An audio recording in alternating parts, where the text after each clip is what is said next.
Abra sua Bíblia comigo, por favor. Lucas 23.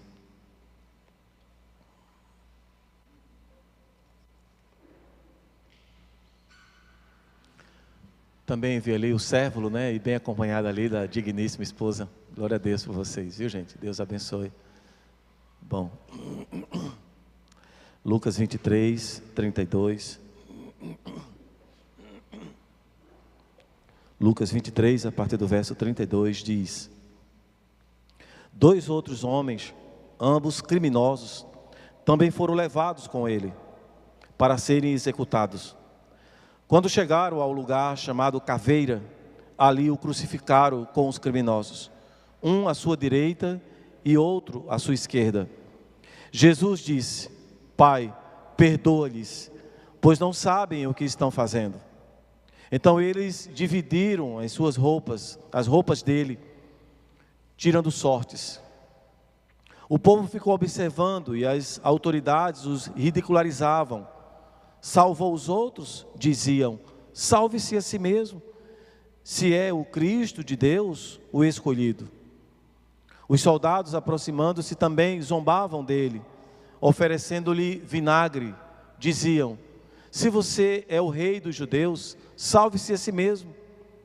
Havia uma inscrição acima dele que dizia: este é o rei dos judeus. Um dos criminosos que ali estavam, dependurado, lançava-lhe insultos: você não é o Cristo? Salve-se a si mesmo e a nós. Mas o outro criminoso o repreendeu, dizendo: você não teme a Deus, nem estando sob a mesma sentença? Nós estamos sendo punidos com justiça, porque estamos recebendo o que os nossos atos merecem. Mas este homem nada cometeu, não cometeu nenhum mal. Então ele disse: Jesus, lembra-te de mim quando entrares no teu reino. Jesus respondeu: eu lhe garanto, hoje você estará comigo no paraíso. Senhor, fala conosco, Deus. Todos nós temos sede da tua palavra, Senhor. Há um espaço, um lugar dentro de nós que somente a tua palavra pode ocupar. Por isso, Deus, que todos sejam edificados, fortalecidos, alimentados por tua palavra nessa noite, Deus. Que o teu Espírito Santo, Deus, fale a cada coração e sejamos transformados, restaurados, segundo a tua vontade, no nome de Jesus. Amém e amém, Senhor.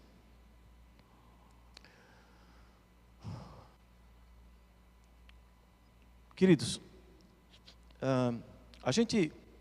nós vivemos nessa cultura cristã e em meio a tudo isso, nós falamos muito de fé. O nosso país é um país assim, de uma cultura muito sincretista, né? A fé para tudo quanto é lado, né? A fé em tudo. Eu acho que nós só perdemos para a Índia, né? Que tem 30 milhões de deuses. Tudo lá é Deus. Desde a vaca, que é sagrada, a um inseto, a um animal, tudo é sagrado. Mas o nosso país, em virtude dessa miscigenação, dessa mistura de culturas, ela também viaja muito nessas crendices populares. Há pessoas que não podem ver uma sandália emborcada que já fica profundamente temerosa por causa de uma sandália emborcada. Outro por conta de uma escada, passar debaixo de uma escada, misericórdia. Um gato preto numa sexta-feira 13 seria o fim para muitos outros. Esse tipo de pensamento, de crendice, que mais perturba a mente do que ajuda, confunde.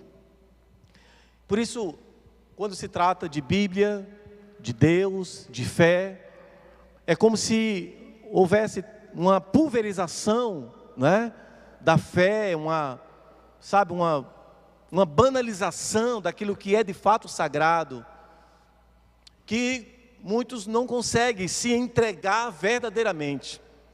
Por isso, a importância de nós que nos identificamos como sendo filhos de Deus, evangélicos, por causa do Evangelho.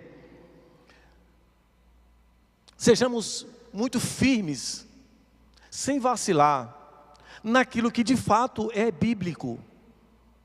E estejamos dispostos mesmos a viver essa palavra, tanto por nós, pela nossa fé, como também por aqueles que nos veem e nos observam.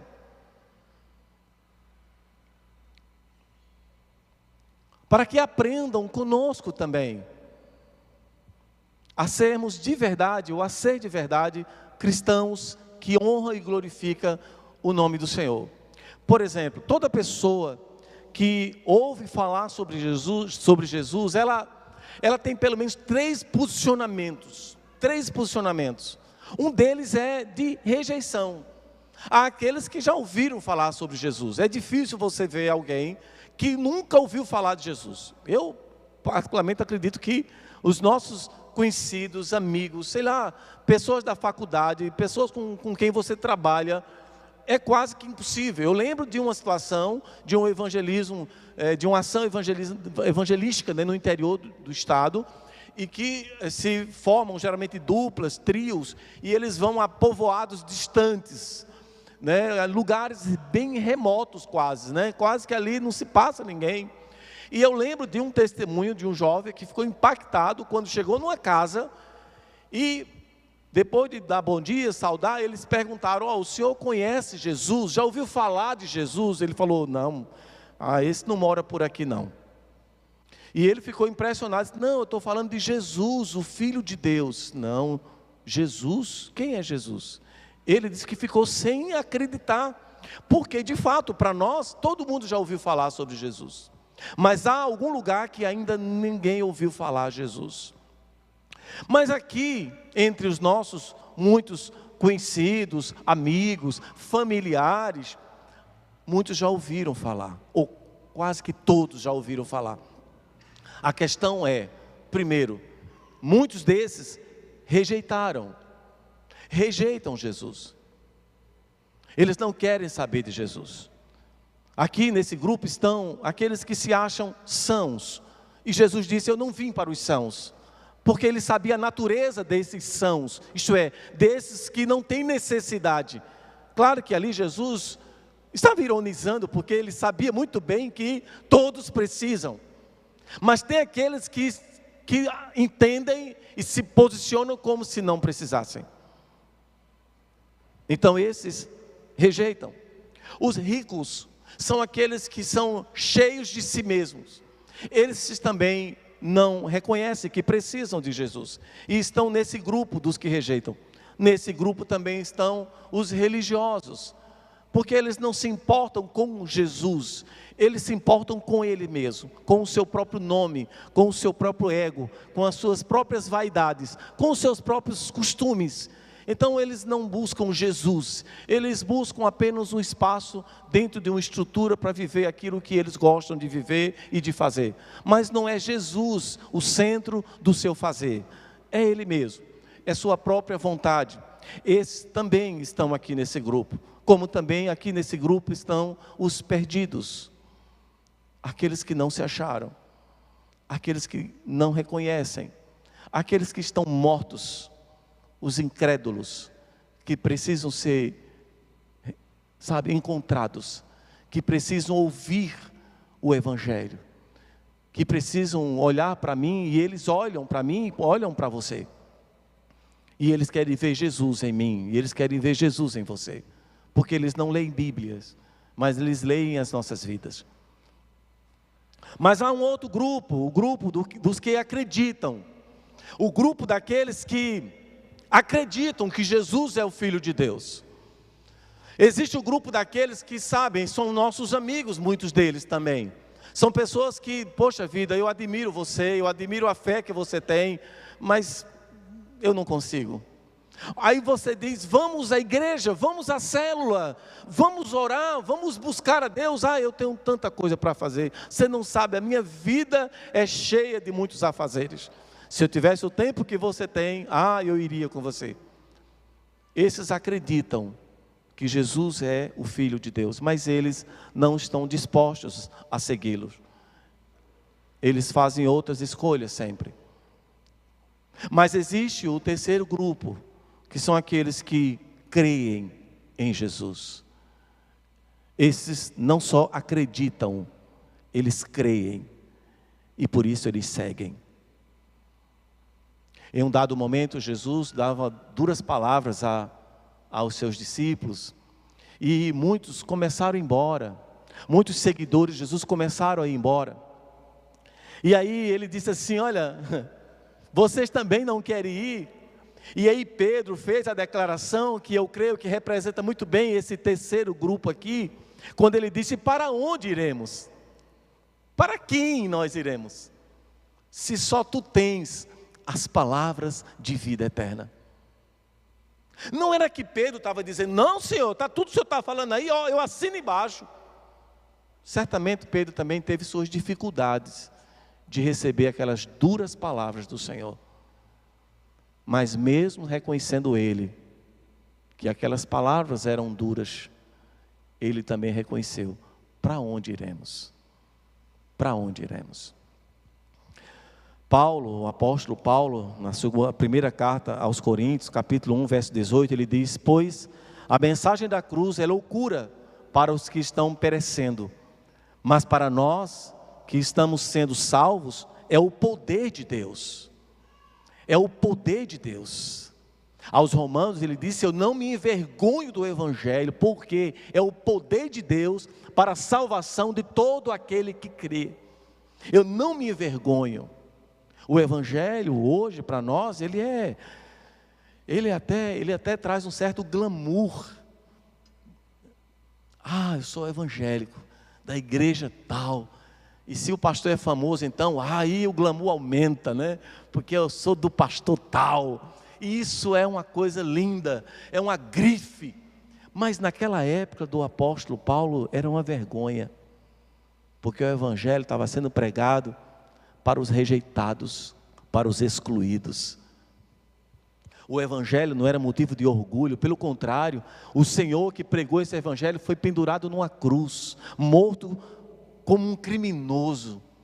Que orgulho teria, que prazer se teria, que ostentação havia em dizer: eu sou seguidor de Jesus. A palavra imolar significa sacrificar, oferecer em sacrifício. E há 2000 anos atrás, numa sexta-feira, Jesus Cristo foi imolado, foi crucificado, foi sacrificado. E este fato aconteceu no Monte Calvário, num lugar chamado Gólgota, ou também traduzido como lugar de caveira, até por causa do seu formato, do seu ambiente. E nesse monte, por 6 horas, Cristo sofreu para nos dar perdão. Por 6 horas Ele sofreu para nos trazer vida abundante e vida eterna. E por minha vida, por sua vida, Ele pagou um alto preço. Como é que você, pai, mãe, sente quando você bota comida na mesa e de repente alguém bota lá, come metade e deixa a outra metade? Né? Como que nós ensinamos os nossos filhos desde pequenos a comer tudo que é posto na mesa, no prato? Porque a gente sabe o preço que custa o alimento. Aliás, se tem uma coisa que nós não suportamos, é o desperdício. Desperdiçar, estragar aquilo que custou tão caro. Até porque a própria comida em si, ela é sagrada. É o alimento, é a provisão, é a fidelidade de Deus. Agora imagine você, queridos, que Jesus, Ele não postou uma mesa com alimento. Ele mesmo foi o alimento. Ele mesmo foi o pão vivo que desceu do céu para saciar nossa fome, para nos trazer vida. E ali com Jesus, outros 2 homens estavam no lugar, no mesmo lugar, na mesma hora, também sendo crucificados. Os 2 homens eram ladrões. A Bíblia não fala do nome deles, não resiste ao nome deles. Algumas pessoas, com muita generosidade, começaram a definir como sendo o bom ladrão e o ladrão ruim, o mau ladrão. Não é possível, mas a gente costuma dar nome a algumas coisas quando elas não têm. Alguém já botou Paulo no cavalo, derrubou Paulo do cavalo tantas vezes, né? Não tem cavalo na história. Mas a gente costuma dizer, Paulo caiu do cavalo. Já conheceu algum ladrão que pode ser chamado de bom? Claro que não. Eles estavam ali por justa causa mesmo. Eles cometeram crimes, estavam sendo julgados por esses crimes. Os dois homens foram condenados à morte de cruz. E nós sabemos que os romanos, eles eram cruéis demais, sabe, em tortura e sofrimento. A morte por crucificação era a pior do tipo daquela época. Era a mais cruel, reservada apenas para os assassinos, traidores e, claro, para os inimigos de Roma. O sofrimento de Jesus começou na noite anterior e durou toda a madrugada. Abra comigo lá em Marcos, por favor, Marcos capítulo 15. Marcos 15, a partir do verso 15.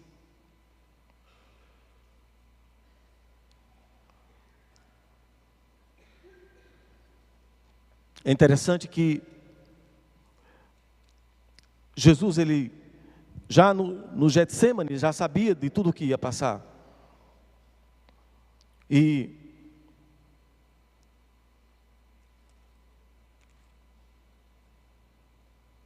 Marcos 15, a partir do verso também 15.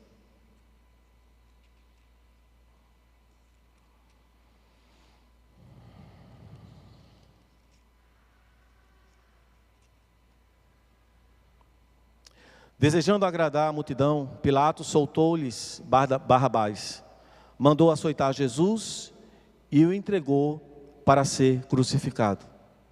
O verso 16 diz: os soldados levaram Jesus para dentro do palácio, isto é, ao pretório. Reuniram toda a tropa, vestiram-no com um manto de púrpura, depois fizeram uma coroa de espinhos e a colocaram nele. E começaram a saudá-lo: salve, rei dos judeus. Batiam-lhe na cabeça com uma vara e cuspiam nele. Ajoelhavam-se e lhe prestavam adoração. Depois de terem zombado dele, tiraram-lhe o manto de púrpura e vestiram-lhe suas próprias roupas. Então o levaram para fora, a fim de crucificá-lo.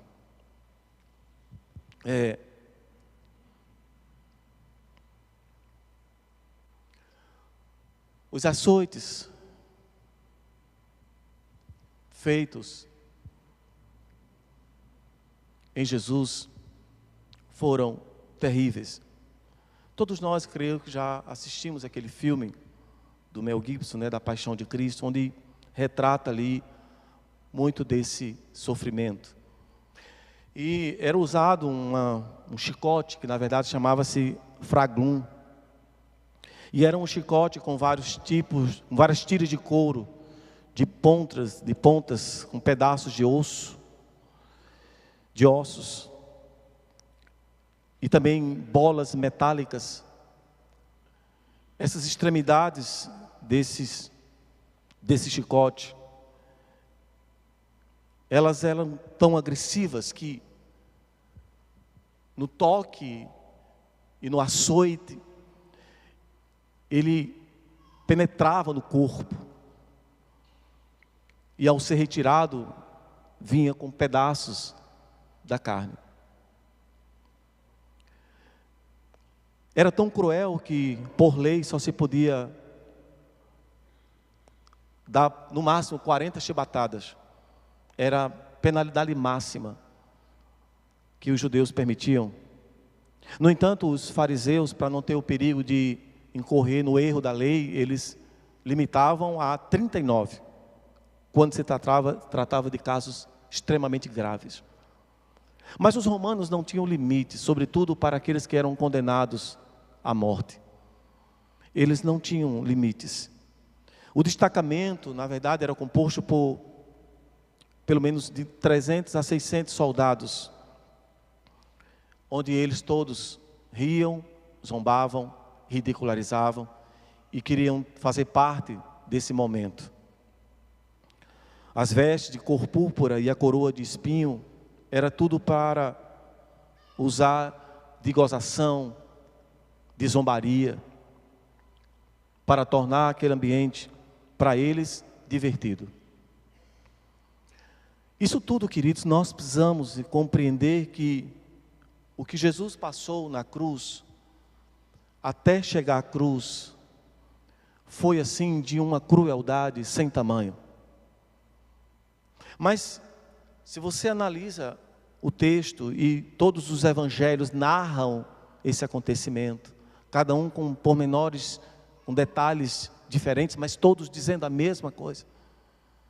É para nós, ao lermos esses momentos, entendermos o preço que foi pago, o sacrifício que foi feito, para que a minha vida hoje não seja desperdiçada, assim como um alimento é desperdiçado à mesa, para que nem um minuto sequer da minha vida, da sua vida, seja simplesmente gasto à toa. Às vezes a gente tem uma mania de falar: você está fazendo o quê? Estou jogando conversa fora. Você está fazendo o quê? Nada demais, não sei o quê. Entenda, lazer não é perda de tempo. Descansar é um mandamento.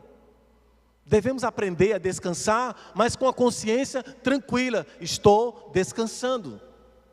Descansar, dormir, se alimentar, viver a família, viver, aquilo que Deus tem para nós, isso não é pecado.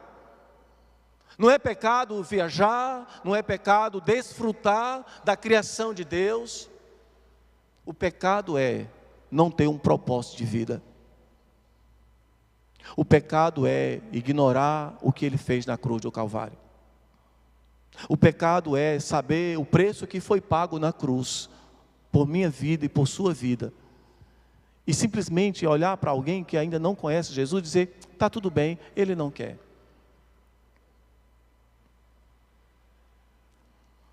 Depois de ter passado por tudo isso, queridos, e cansado, fraco e assim ensanguentado, abandonado pelos seus discípulos, Jesus foi obrigado a carregar a cruz até a execução. Chegando ao Calvário, colocaram pregos enormes sobre os seus pulsos e sobre os seus pés. Então os soldados ergueram a cruz. E ao erguer aquela cruz, o sofrimento só aumentava. Porque agora o peso do corpo estava sobre suas mãos cravadas na cruz e sobre os seus pés. E talvez por um ato de misericórdia, ou querendo que eles morressem depressa, era costume se quebrar as pernas do que estava ali na cruz. E assim o fazendo, eles ficavam sem condições de respirar e morria por asfixia. Eles perdiam a capacidade total de respiração e morriam mais depressa. Os romanos, eles não chegaram a quebrar os pés de Jesus, porque ele havia morrido antes. Queridos, agora a grande questão é: o que é que prendeu Jesus àquela cruz? O que é que fez com que ele não saísse daquela cruz? O que é que manteve Jesus naquela cruz? Foram os romanos? Foram os pregos? Os cravos? Foram os judeus? Eu lembro, quando criança, havia-se um hábito, um costume de amarrava o Judas, num lugar, e todo mundo queria apedrejar o Judas, não era assim? Era um hábito que se fazia, era uma festa, porque todo mundo queria, vamos bater no Judas, Judas foi quem traiu Jesus, Judas isso, Judas foi isso, Judas, o culpado é Judas. E na ignorância, quantos de nós fizemos parte desse ato? Quanto ao longo da história os judeus já foram condenados massacrados, perseguidos por causa disso. Um judeu, os judeus foi que mataram Jesus. Isso é o que o homem sem entendimento bíblico faz. Aliás, até o homem religioso faz. Ele sabe, ele leu e ele viu. Não, foram os judeus. Por isso os judeus devem ser agora condenados. Sabe o que de fato prendeu Jesus naquela cruz? Foi o seu amor por mim, por você. Foi o amor dele. Ele fez por amor. Jesus, ele sabia que o ministério dele não era de fazer milagres e curas. Também começou assim. Se fosse só isso o tempo todo, por que ele teria morrido? Ele poderia ter viajado, ele poderia ter ido para outro país aos 33 anos. Poderia ter ido à Índia, por exemplo. Como diz a história que Tomé foi, até que tem uma igreja lá com o nome de São Tomé e que é histórica. Alguns dizem que ele viajou para a Índia. Comenta-se muitas coisas. Jesus, no Getsemane, ele disse: Pai, se possível, afasta de mim esse cálice. Com essa declaração e esse pedido, ele estaria dizendo também: Senhor, Pai, há tanto que pode ser feito. Há muito que pode ser feito. Há muitos milagres, há muitas curas. 33 anos, imagine você, tão jovem. Isso mostra, queridos, que a palavra de Jesus, ela traz entendimento e sabedoria. A palavra de Jesus, ela mostra o caminho. A palavra de Jesus revela quem Ele é, quem Deus é e quem nós somos.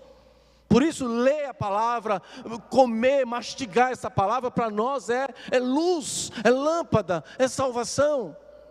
É esperança. Mas, queridos, se Ele não tivesse derramado o seu sangue, não havia salvação. Estudaríamos sobre Jesus, leríamos sobre Ele, mas não seríamos salvos por Ele. Ele veio sabendo, porque Ele veio como um Cordeiro de Deus, que tira o pecado do mundo. E como Cordeiro, Ele deu a sua vida. Como Cordeiro, ele sabia do que estava por vir. Então, na verdade, queridos, não foram os pregos que prenderam o Todo-Poderoso, o Criador dos céus e da terra naquela cruz. Foi o seu amor por mim e por você. O imenso amor do Senhor. Os dois homens já tinham ouvido falar de Jesus. Aliás, os dois já haviam zombado de Jesus. Lendo rapidamente, apenas o texto que nós lemos aqui, por exemplo, em Mateus 27. Mateus 27 diz que, 27, 40, Mateus 27, 40, a partir do verso 40,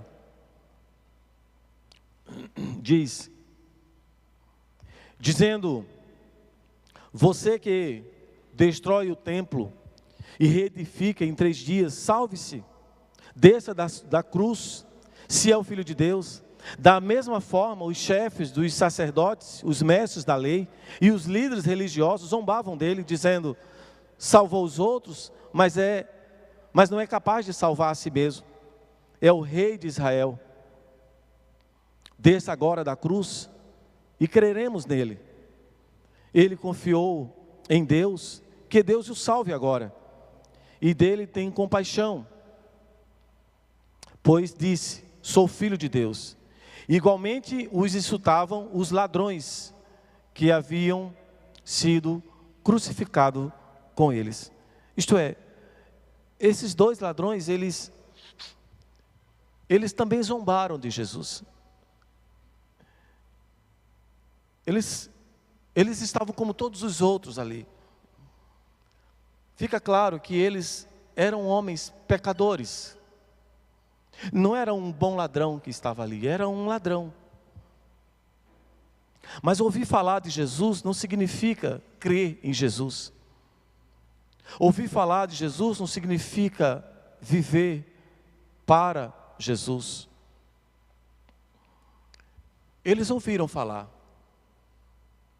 Mas há uma diferença entre acreditar ou sabe, ouvir falar, e algo bem diferente é confiar verdadeiramente. Sabe, queridos, há uma ilustração, uma ideia de um equilibrista, uma experiência de um equilibrista muito famoso, que ele anunciou um grande desafio.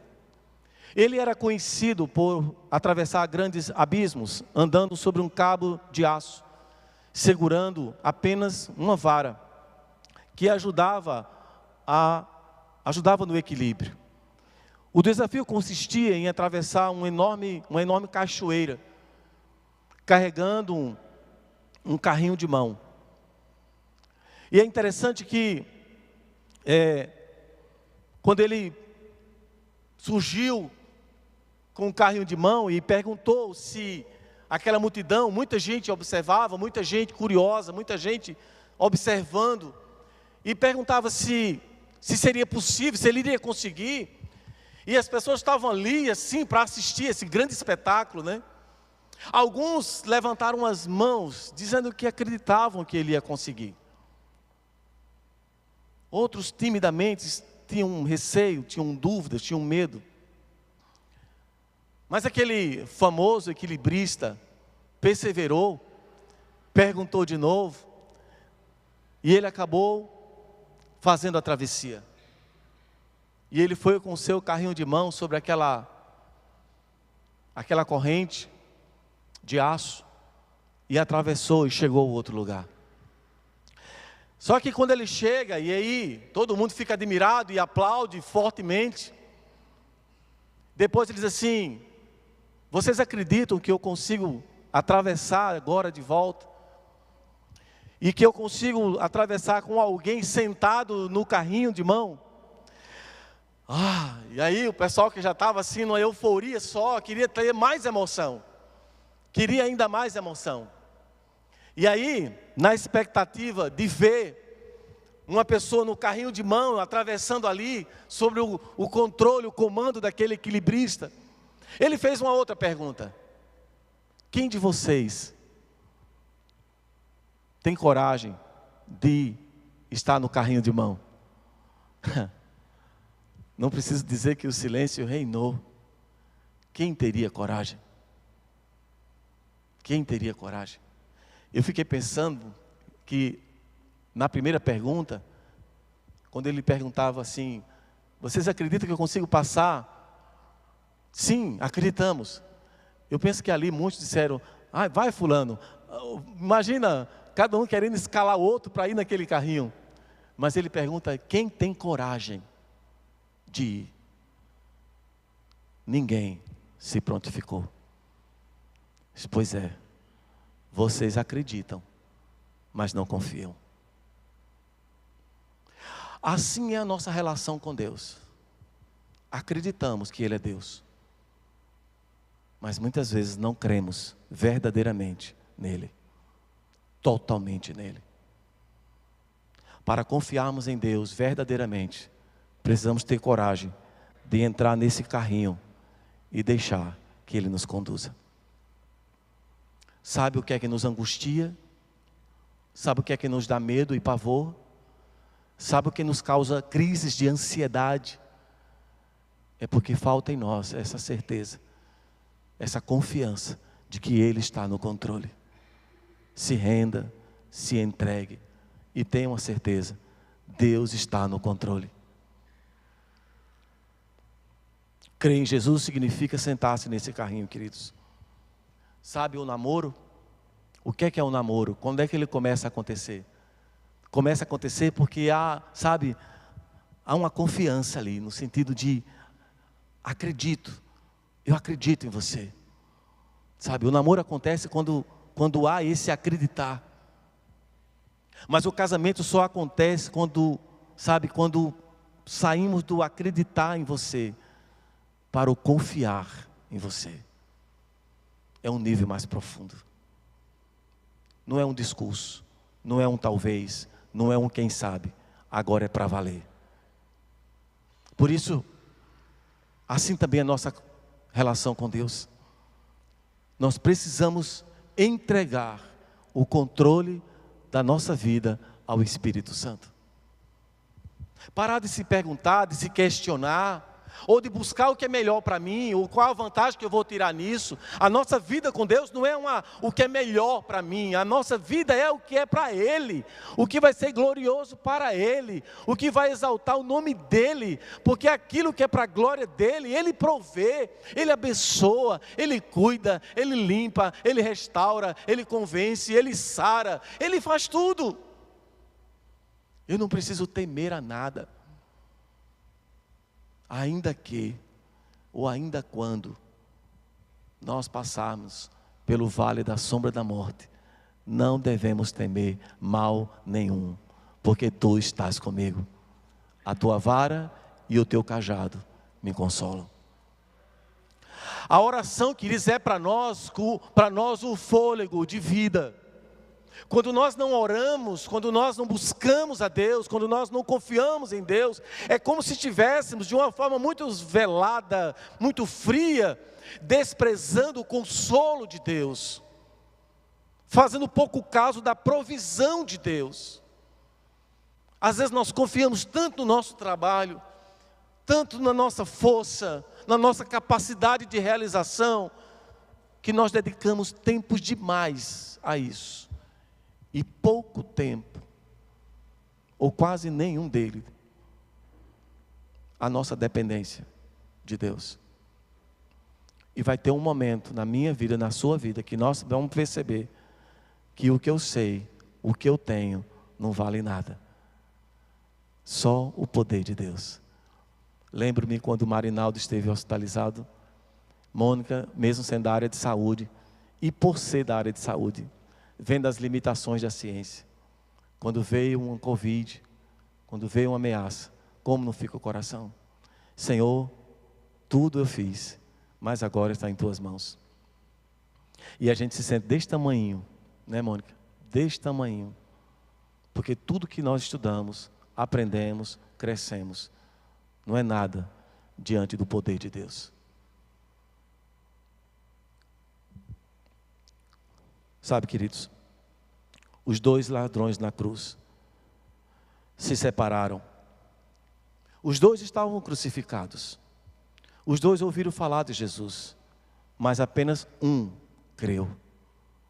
Apenas um reconheceu. O outro continuou com o seu coração duro, talvez cheio das suas verdades, cheio das suas razões. E assim muitas vezes nós trilhamos muito de perto esse caminho, quando olhamos e lemos tudo na nossa ótica, com o nosso olhar humano e limitado, e a gente começa a dizer não, sim, não vou, não quero, não faço, não digo, não compro, não faço, não aceito. Aquele ladrão, ele só sabia fazer o que os outros fizeram: rejeitar Jesus, condenar Jesus, zombar de Jesus. Ele apenas repetia o que os outros fizeram. Sabe que nós vivemos uma cultura chamada cultura cristã, tão desprovida de Deus, de Bíblia, de seriedade, de compromisso. É um cristianismo solto, sabe, sem causa, sem propósito, desprovido de uma aliança, de intimidade com Deus. É nesse meio que nós vivemos, é nessa cultura que estamos. Se nós não tivermos cuidado, nós podemos ter a mesma atitude desse ladrão, que apenas repete o que os outros dizem, como um papagaio espiritual, sem uma consciência de quem de fato somos. Pareceu cheio de razão, fazendo e dizendo o que os outros diziam. Jesus nem olhou para ele. O texto diz que Jesus nem respondeu a ele. Aliás, Jesus não perdeu tempo para responder insulto de ninguém. Nenhum insulto, nenhuma resposta, nenhum olhar de Jesus, embora Ele tenha liberado o perdão para todos. Mas ao outro, reconhecendo quem era e olhando para Jesus com misericórdia, Ele fez a declaração: ainda hoje estarás comigo no paraíso. O que é que aquele ladrão fez para estar no paraíso com Jesus? O que é que ele fez? Que cabra de sorte! É sorte? É graça. É amor. É favor. Nenhum mérito, nenhum ato, nenhuma bondade, nenhum culto ele foi à igreja. Nenhuma ajuda ele deu a um necessitado. Nenhum ministério ele desenvolveu. Nenhuma oração ele fez. Pura graça de Deus. Puro favor de Deus. Qual a sua lista de serviço prestado? 0. 0. Mas ele já foi direto para o paraíso com Jesus. Diante dessa verdade, queridos, nós precisamos tomar uma decisão. Crer nele e nos entregarmos completamente. Entregar a direção da vida a ele. Andar com ele. Buscá-lo de verdade. Paulo diz que quer comais ou bebais ou façais qualquer outra coisa, fazei o quê? Tudo para a glória dele. Tudo. Então assim, queridos, é assim, nós somos tão dele, nós somos tão de Jesus, que nós não temos mais um direito sobre a nossa própria vida. Simplesmente para responder, eu quero ou não quero, sem que antes nós possamos perguntar ao Senhor: Senhor, o que queres que eu faça? Porque tudo é dele. É da natureza de Deus buscar e salvar o pecador perdido. Mas o que Cristo fez é algo que não pode ficar comigo somente. O que Jesus fez na cruz por mim, por você, não é uma mensagem que deva ficar somente aqui. Ela tem que extravasar. Ela tem que alcançar. Ela precisa gerar em nós um incômodo tão, tão forte, que a gente não consiga se conter, que a gente não consiga se calar, que a gente não consiga ter alegria em mais nada tão fortemente do que em compartilhar esse evangelho, de quem dizer para todos o que ele fez. Olha o que Jesus fez, olha que coisa linda, olha que obra maravilhosa, olha que poder extraordinário, olha que obra santa, olha que sacrifício.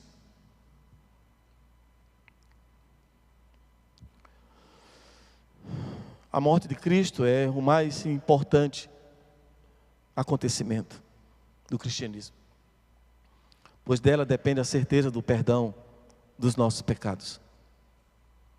Foi na cruz que ele disse: está consumado. Tetelestai, está consumado. A obra que me destes a fazer.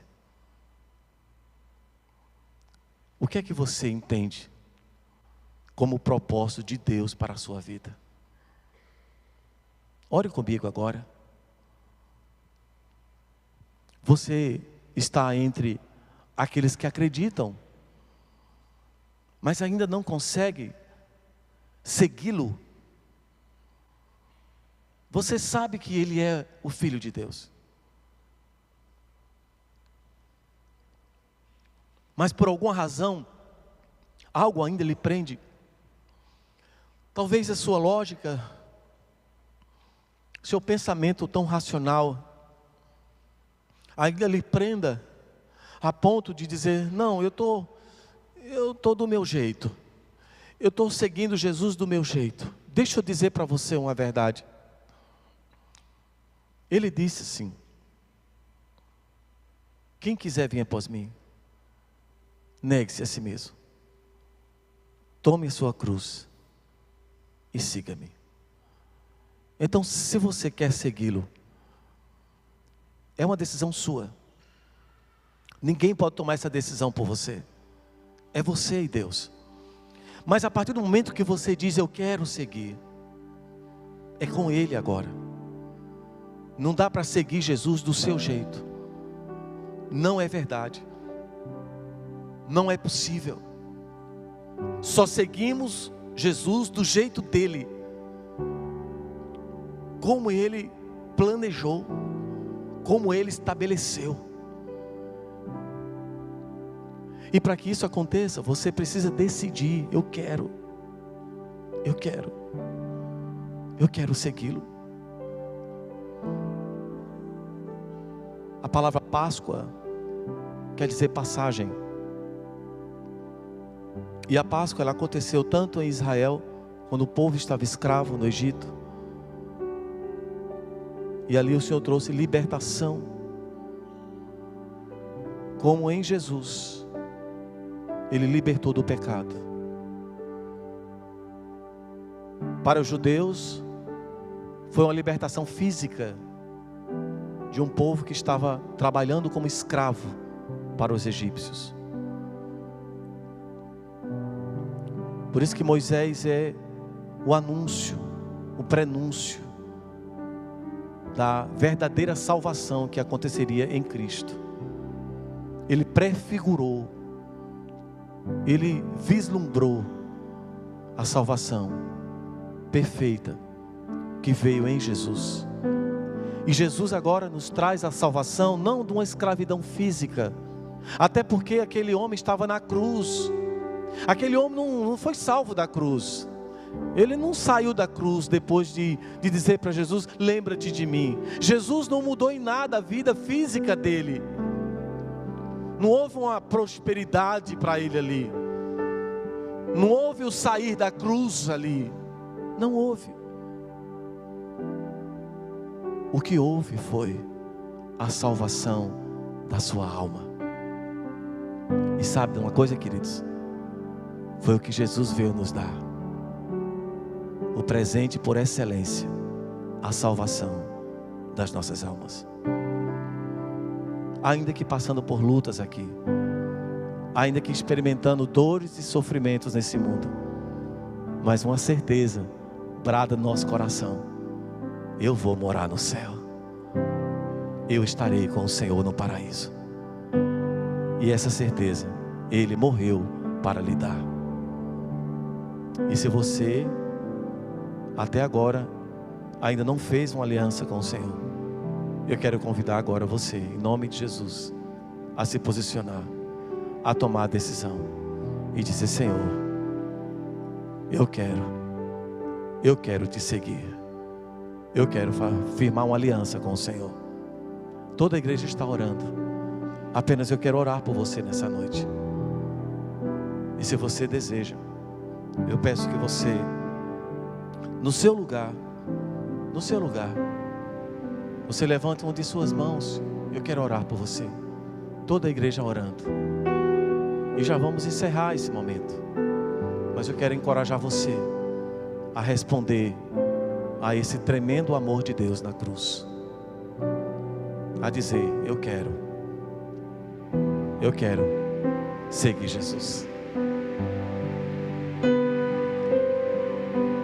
Se você ainda não fez essa aliança, queridos, eu digo para você: ninguém fará por você. É você e Deus. É você e Deus. Um dia o Pai decidiu enviar o Filho para derramar o seu sangue e por meio do seu sangue nos salvar. E Ele veio, e Ele cumpriu, e Ele derramou, e Ele morreu, e o Pai o ressuscitou. E hoje estamos aqui, tudo por causa desse plano maravilhoso. E tudo foi por você. Agora é você e Deus. Se você quer orar comigo nessa noite, fazendo uma aliança, renovando a sua aliança com o Senhor, fique em pé agora no seu lugar, em nome de Jesus. Nós vamos orar encerrando. Fique em pé no seu lugar, em nome de Jesus.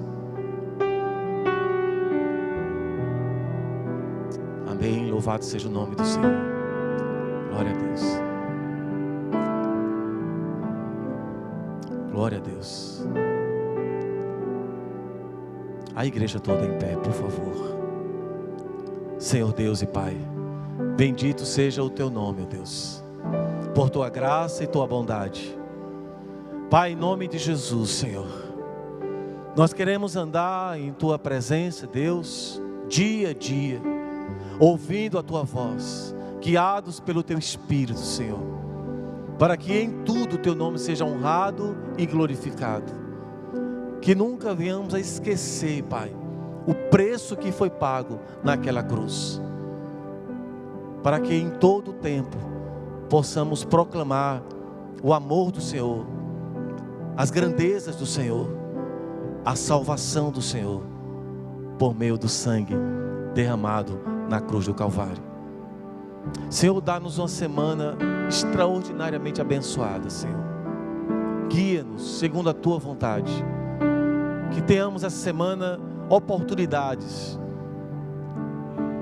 para testemunhar do Teu amor, falar da Tua maravilhosa graça, em nome de Jesus.